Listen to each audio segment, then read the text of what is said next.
Vemos más allá de la noticia. Notimundo Estelar en FM Mundo con María del Carmen Álvarez. Y saludamos a esta hora a la licenciada Paola Hidalgo. Ella es candidata a la Asamblea Nacional por la Alianza Actuemos. Licenciada Hidalgo, muy buenas noches y gracias por acompañarnos. Le saluda María del Carmen Álvarez. Buenas noches, María del Carmen. Buenas noches también a toda la audiencia de este prestigioso medio de comunicación. Es realmente un motivo de gusto, de honor poder conversar con usted y poder conversar también, contarles a los ciudadanos un poco más de la propuesta que traemos desde la Alianza 823 Actuemos, liderada por Otto Sonnenholzner, y precisamente querer hablar un poco más de a qué nos referimos cuando hablamos de paz, plata y progreso. Y bueno, en ese sentido, nada más quería presentarme antes, como usted lo dijo, mi nombre es Paola Hidalgo, soy comunicadora, tengo una especialización en comunicación política y gestión de gobierno, tengo una experiencia de aproximadamente 10 años, la mayoría de esta experiencia en el sector público, he desarrollado varios proyectos, lo que me llevó a obtener una beca del gobierno coreano, estudié administración pública en Corea del Sur, y precisamente es ese conocimiento el que quiero poner en servicio de mi país. Y puntualmente a mí me mueve una causa que es impactante, es dolorosa, pero es totalmente necesaria, y es trabajar por la salud mental de nuestro país. Vamos a ir revisando poco a poco, ya conocemos algo de lo que nos está comentando sobre su trayectoria, pues Paola Hidalgo. ¿Usted considera que en 1 año y medio va a tener tiempo para hacer algo significativo en la próxima Asamblea Nacional, Paola? Completamente. No sé, bueno, la palabra significativo puede ser un poco subjetiva en términos del poco tiempo que tenemos. Evidentemente hay prioridades, hay cosas que son urgentes, la seguridad, por supuesto, pero hay aproximadamente 23 proyectos de ley que están, que ya han pasado incluso a segundo debate, sobre los cuales se puede trabajar en este aspecto. Pero yo no quiero restarle importancia a algo que es tan importante como la salud mental. Tomando en cuenta que la Asamblea disuelta ya trabajó sobre un proyecto de ley, pasó a segundo debate. Que de hecho fue objetado por el presidente. Correcto, tiene veto parcial. Sin que tenga mucho sentido, ¿no? Correcto, esa objeción ya cuando estaba disuelta la Asamblea. Correcto, entonces tiene un veto parcial. Entonces yo creo que es fundamental para poder poner en perspectiva la necesidad de esta ley. Debemos conocer datos, y quiero contarle algo que a mí como ciudadana me duele mucho. Yo vengo desde el 2019 más o menos investigando las cifras sobre el suicidio en Ecuador. En el 2020 el suicidio era la segunda causa de muerte de adolescentes en nuestro país. Hoy, María del Carmen, es la primera. Esto es grave. Esto es gravísimo. Y si a un gobierno esto no le duele, ese gobierno no está listo para servir. Otto ha venido hablando mucho también de salud mental en varias entrevistas, hemos hecho encuentros, porque si tenemos estos datos, deberíamos estar alarmados. Quiere decir que nuestros jóvenes, en lugar de estar preocupados o pensando en hacer crecer nuestro país, están pensando que la mejor decisión para ellos es morir. Y por eso yo creo que es fundamental tener una ley de salud mental, porque gracias a esto vamos a tener servicios. El Estado debe garantizarnos a los ciudadanos acceso a atención psicológica. Eso está en la Constitución. Es decir, en la Constitución está que tenemos derecho a gozar de salud integral. La salud mental es parte de la salud integral. Y darle tal vez mayor énfasis desde las edades más tempranas, desde que son niños, pues, los ciudadanos, en las escuelas, en los colegios, porque muchas veces eso se ve muy descuidado también. Correcto, y solamente para que usted se dé cuenta lo importante que es dar atención desde esas edades.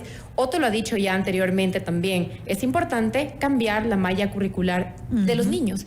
Ya no están vigentes ciertas materias, ahora son necesarias otras, entre estas evidentemente la salud emocional. ¿Y por qué? Porque el suicidio de niños, María del Carmen, de niños, más o menos desde el 2017 hasta la actualidad ha incrementado en un 500%. ¿Niños de qué edades? 10 años, 11 años. Muy pequeños. ¿Cómo un niño de 10 u 11 años puede perder contemplar eso, claro? cuando un niño debería estar jugando, debería estar desarrollándose feliz. Pero claro, si en las escuelas y en los colegios empezamos a implementar la inteligencia emocional, definitivamente los niños van a poder manejar de una mejor manera las crisis. Una cosa como, por ejemplo, y que a mí me dolía muchísimo, pero es totalmente cierto, y yo lo viví cuando un compañero mío en el colegio, cuando tenía 13 años, se quitó la vida.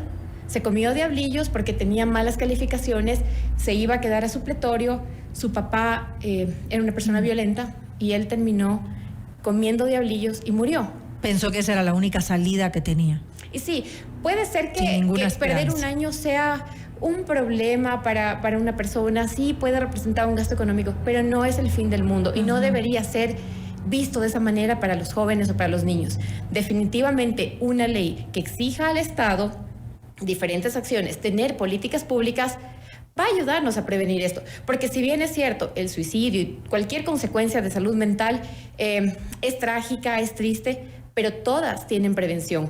Entonces, con una ley definitivamente va a ser posible cambiar y darle el giro a esta triste historia. Usted ya ha revisado ese proyecto de ley de salud mental que fue aprobado por la anterior Asamblea Nacional. Sí, lo he revisado también los comentarios que se han hecho en el veto del Ejecutivo.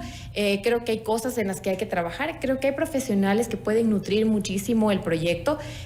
Yo misma puedo nombrar algunos que han contribuido en mi formación, porque si bien es cierto, yo estudié en Corea del Sur y yo desarrollé un proyecto tipo política pública para la salud mental en Ecuador, pero muchas de las personas que nutrieron mi proyecto son profesionales de aquí de Ecuador que están desarrollando investigación en el extranjero. Por ejemplo, Lorena Campo es una doctora prestigiosa que está haciendo investigación en España, ha escrito ya un libro que es muy interesante sobre salud mental. Está otra psicóloga de apellido Troya, ella se encuentra en el Reino Unido también, y de hecho había contribuido un tiempo en la estrategia de salud mental para el Ecuador.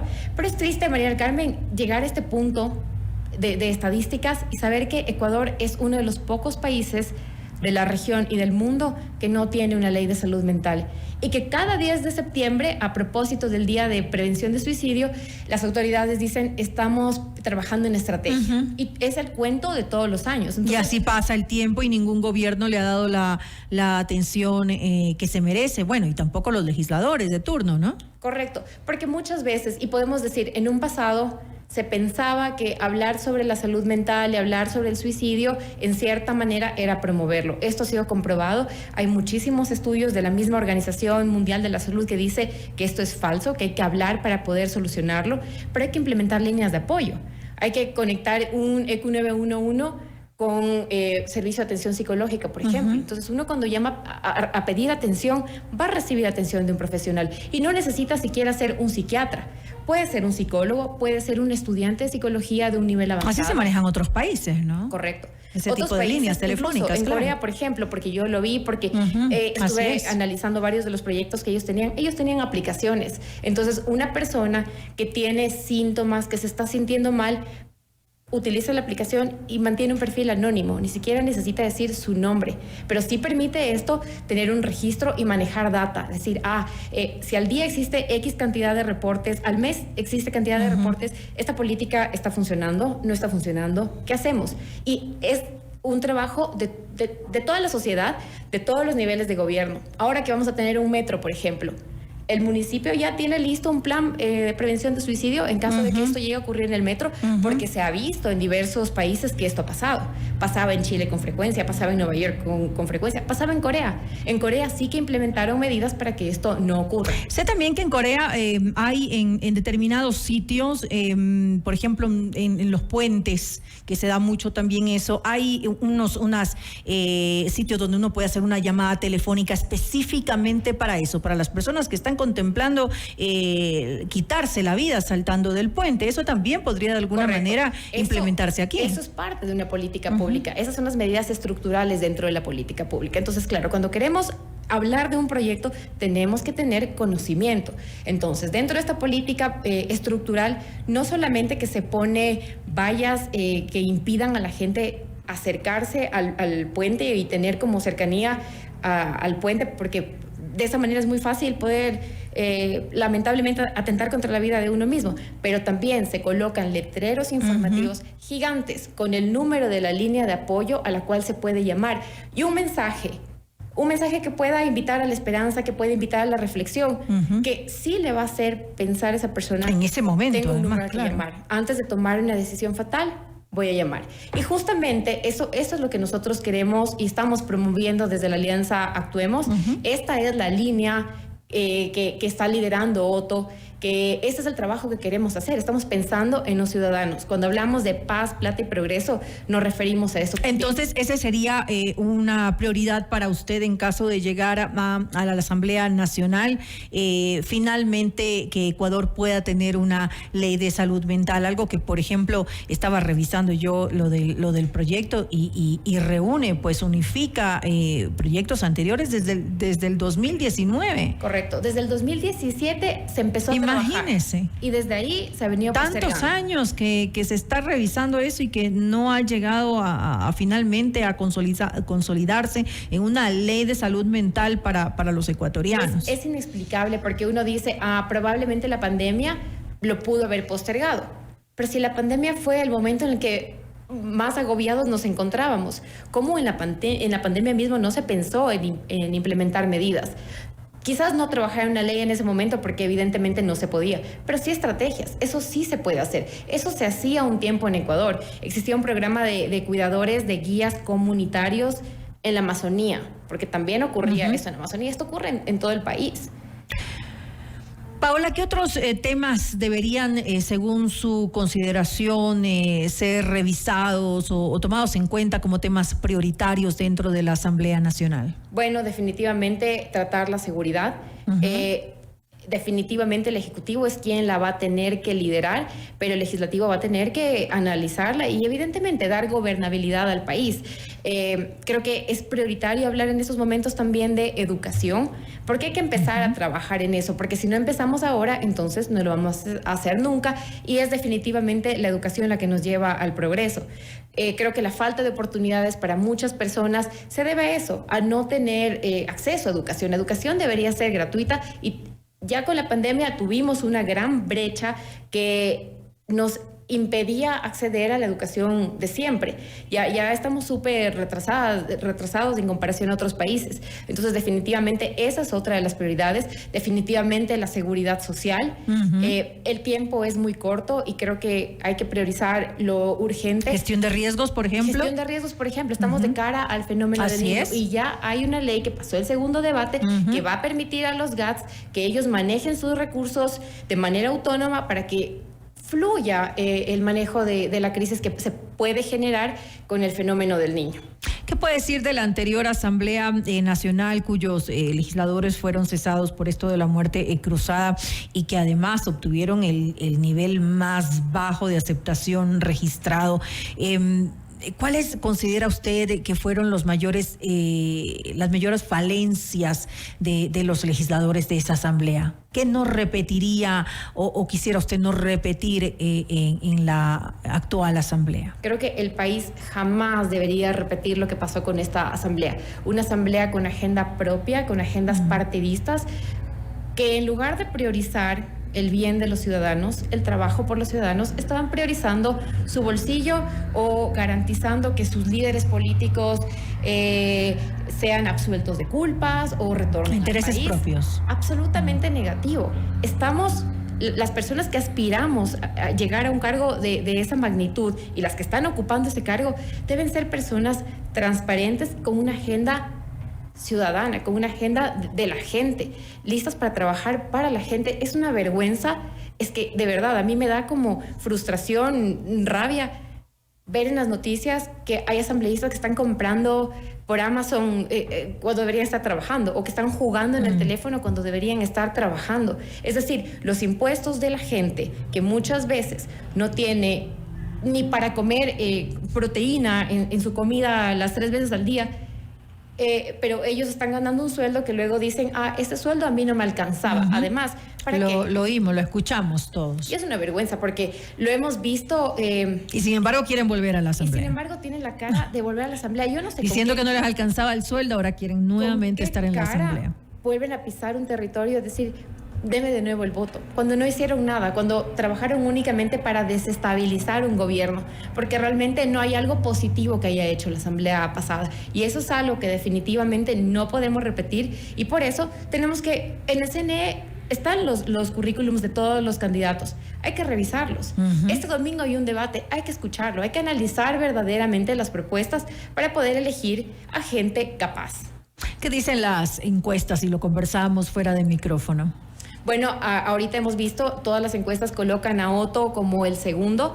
Nosotros esperamos que esas encuestas sigan creciendo. Estamos seguros que después del debate esas encuestas van a dar un giro importante, porque justamente va a ser un debate de ideas, va a ser un debate de propuestas. Vamos a ver quién de verdad ha venido trabajando en un plan de gobierno. Y creo que nos queda muy poco tiempo para reflexionar el voto, quienes aún no lo han decidido. Esa sí es una gran oportunidad. Es una gran oportunidad para decir y contrastar. ¿Qué me está ofreciendo el uno? ¿Qué me está ofreciendo el otro? ¿Qué propuestas son reales también? Porque claro, cuando vamos a territorio escuchamos siempre, pero aquí me visitaron y me dijeron que van a construir un hospital, los asambleístas. Los asambleístas no pueden construir hospitales, no pueden construir escuelas, y quien le está ofreciendo eso al ciudadano le está mintiendo. O sea, está empezando con el pie izquierdo, porque está empezando por mentir. Entonces yo creo que debemos ser absolutamente transparentes y decir, los asambleístas están para legislar y fiscalizar el trabajo que está haciendo el Ejecutivo. Y eso justamente uno de los problemas graves que tuvo la anterior Asamblea Nacional, esa falta de transparencia, esa desconexión con la ciudadanía, mucho por hacer sin lugar a dudas, y también mucho por hacer en lo que se refiere a la ley de salud mental. Esperemos pues tenerla nuevamente próxima aquí en este espacio. Mucha suerte en esta contienda electoral. Muchas gracias, María del Carmen, muchas gracias por su atención y también por escucharnos a sus amables oyentes. Ya saben, este 20 de agosto tenemos una oportunidad, la oportunidad de elegir paz, plata y progreso para el país. Gracias nuevamente. Licenciada Paola Hidalgo, ella es candidata a la Asamblea Nacional por la Alianza Actuemos. Gracias y muy buenas noches. Noticias.